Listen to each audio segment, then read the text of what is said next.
Yun guys, oh, nandito tayo sa ilog. Itong kinalalagyan ko na po na ito ay sobrang lalim po na ito pag tagulan. As in, siguro mga 3 kasing taas ko yung lalim na to. Ngayon, halos natutuyo na dulot ng El Nino. Ito po isang nakakalungkot. Ngayon po, napapansin nyo, mga isda na patay. Yan. Dami pong patay na isda. May mga maliliit po. Yan. Sayang naman. Dami oh. Guys, ang dami. Dami isda. So, may tilapia pa rito. Tinik na halos oh. Lapad. Yan.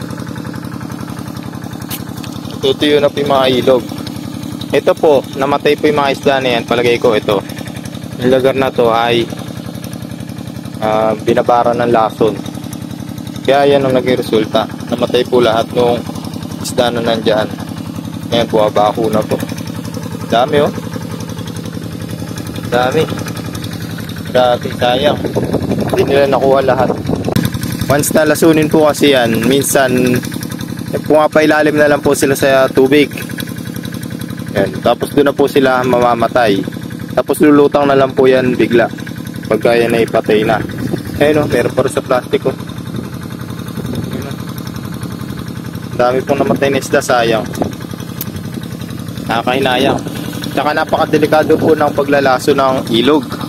Kasi po, kagaya po ng sa amin, yun, kagaya po ng sa amin, ang tubig na nagkagaling sa ilog, dinidiretso ko po sa aming fish pond.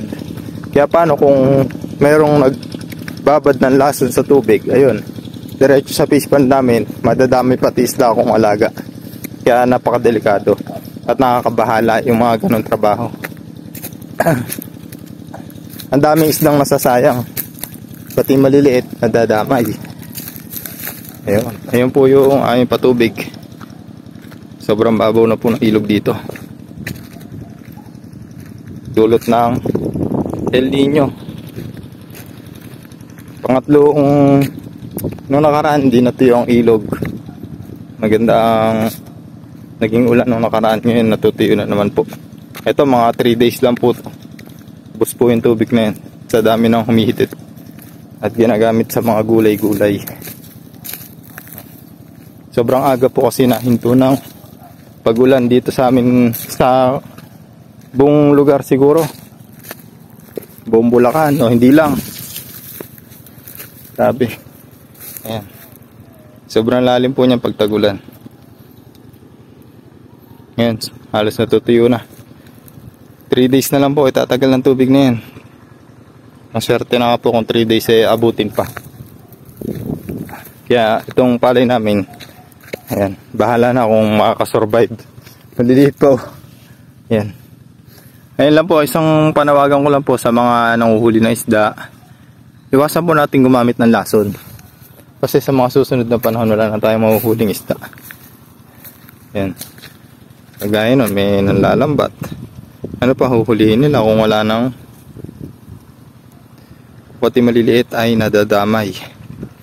Yun o. Pati yung ano, sana ilalaki pa, papakinabangan pa natin, wala na, nilason na. Ano pa ang lalaki sa patubigan natin? Ay, kaya sana umulan yung area namin, no. Ito po tabing ilog. Ito po yung nung nakaraan, lumubog po yan, abot po doon sa may pitak na yan. Pero kung tignan nyo na may ilog na yan, sobrang alas naghihingalo na po at natutuyo na. Yan na. Sana yung panawagan ko lang ulit sa mga naglalason po, iwasan po natin. Ay, oo nga't nagkakaroon kayo ng pangulam ngayon. Sa mga susunod na panahon, ano pa ang ating huhulihin kung lalasunin natin yung ating kailugan? Ay, nakakalungkot.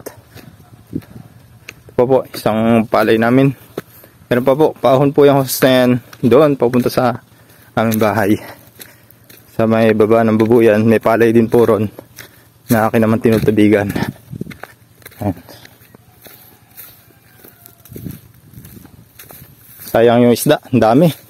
Ang dami namatay, hindi nila nakuha. Namatay na po sa ilalim yun, tapos lumutang na lang yung isda. Yun, hindi na napakinabangan. Nabulok na lang.